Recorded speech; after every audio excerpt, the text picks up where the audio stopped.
Okay, picture this. You're on the couch. It's been a long day. You are just spent. Tired, hungry, and the thought of actually cooking? Yeah, that feels completely impossible. You already know what happens next, don't you?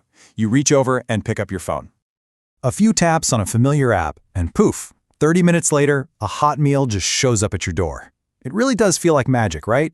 A totally seamless, perfect solution to a modern problem. But here's the thing. It's not magic. Not even close. It's a transaction. And we're about to pull back the curtain on what you're really paying for.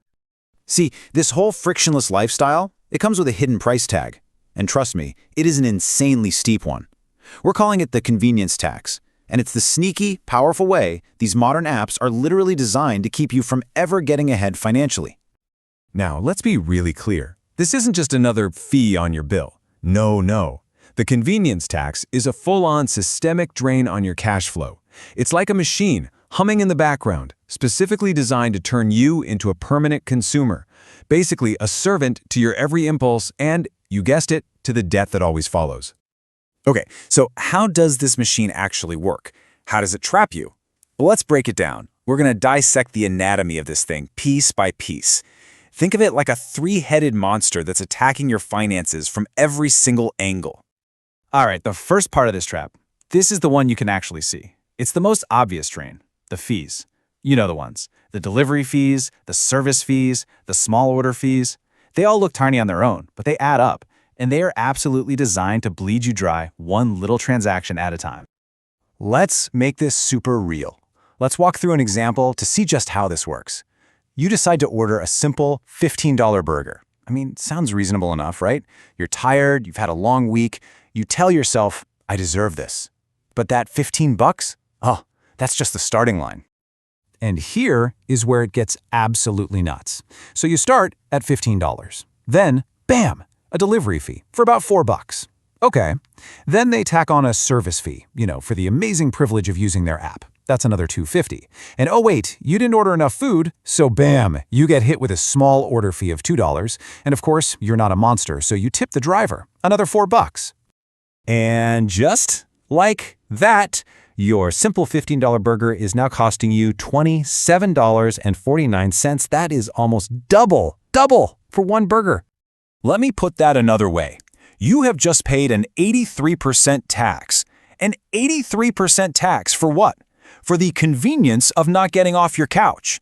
And you might try to tell yourself, oh, it's just a one-time thing, but that's exactly what they want you to think. These apps are designed from the ground up to make this a habit. And that, my friends, is how the trap springs shut. But you know what? The fees? That's just the bait. That's just the beginning. The real trap, the much deeper one, is psychological. These apps are engineered to short-circuit your brain and make you act purely on impulse, without a single rational thought.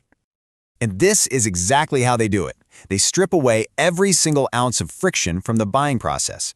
You see that one-click ordering, the saved payment info? You think that's for your convenience? No way. It's to stop you from pausing, from thinking, from even considering the money you're about to spend.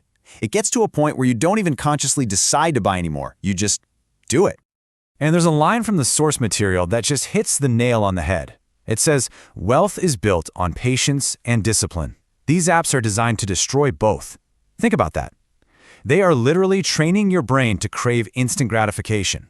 And that mindset, it is the complete and total opposite of what it takes to build any kind of real, lasting wealth. Okay, and this brings us to the final chain. The most sinister part of the whole machine. See, these apps aren't just satisfied with your money today. Oh no, they want your future money too. They are the shiny, new, friendly face of a very, very old trap. Debt. You've seen it everywhere, right? At every checkout. Buy now, pay later. They market it so cleverly, framing it as this smart, flexible, modern way to pay. But let's call it what it really is. It's a lie. It's not buy now, pay later. It's buy now, get in debt later. It's designed to completely sever that last mental connection between earning and spending, making you totally comfortable with paying for today's whims with tomorrow's hard work. So, that's the trap. And yeah, it sounds pretty bleak, I get it, but it is absolutely not hopeless. Here's the key, though. You can't just budget your way out of this. That's like trying to fight a tank with a squirt gun. No, you have to break the entire machine, and here's how we're going to do it. This is your freedom playbook. Look, they won by making spending frictionless. So you win by putting that friction back in, intentionally. It's time to get a little painful. First step, the most important one. Delete the apps. Seriously, just delete them. If you really need something, fine. Use the web browser on your phone. It's way clunkier, and that's the whole point. Second, for anything that's not an absolute essential, use the 48-hour rule. Just wait 2 days. You'll be amazed how often that must-have feeling just disappears. And third, go into every site you use and purge all your saved payment information. That tiny act of having to get up and find your wallet and type in your card number, that's your new best friend. It's a powerful pause button. Okay, step 2 is all about starving the debt machine. The golden rule, write this down, is to never fund convenience with debt, period. So first, switch all your automated payments to a debit card. Why? Because if the money isn't actually in your account, the payment just won't go through. Simple as that. You can't spend what you don't have. Next, try a digital envelope system. Just set up a separate checking account for all your fun, discretionary spending. When that account is empty, you're done for the month. No exceptions. And finally, when you see that tempting buy now, pay later offer, you're going to see it for the trap it is, and you're just going to say no every single time. All right, now it's time to make this personal. I have a question for you. A challenge, really. I want you to actually do this. Go through your bank and credit card statements for the last 30 days, and I want you to add it all up. Every delivery fee, every service charge, every little impulse buy that was just a little too easy. Get a real hard number.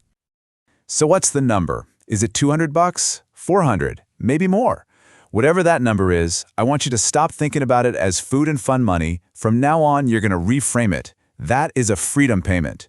But you're not paying it to yourself. You're making a monthly payment to someone else, to a system, to keep you trapped. Now just imagine for a second, what could you do with that money if you were paying it to yourself instead? And this is the core of the solution. We're calling it strategic inconvenience. It's about embracing small, intentional frictions. It's choosing to take the 10 minutes to pack a lunch because you know it saves you $20. This isn't about making your life miserable or suffering for no reason. It's about the small, daily act of choosing to own your life instead of just renting it one convenient transaction at a time. Which brings us to the final frame, the fundamental choice that all of this boils down to. It's the one choice these apps hope you never, ever see clearly. Convenience or freedom? Because what they're offering you might look like convenience, but it's really just a gilded cage. And behind that slick, effortless interface is a system built for one purpose: to trap you, to drain your wealth, and ultimately, to break your will. So what's the real goal here? It's this. True freedom is not about getting whatever you want delivered in 10 minutes. That's not freedom. That's just a quick fix. True freedom is owning your time and owning your money. It's having a positive cash flow. It's having zero debt breathing down your neck. That is the freedom that's actually worth fighting for. So the next time you're on that couch and you reach for your phone to pay that convenience tax, I want you to ask yourself one last question. Is this little moment of comfort right now really worth a potential lifetime of servitude? Close the app. Choose the strategic inconvenience. Choose freedom.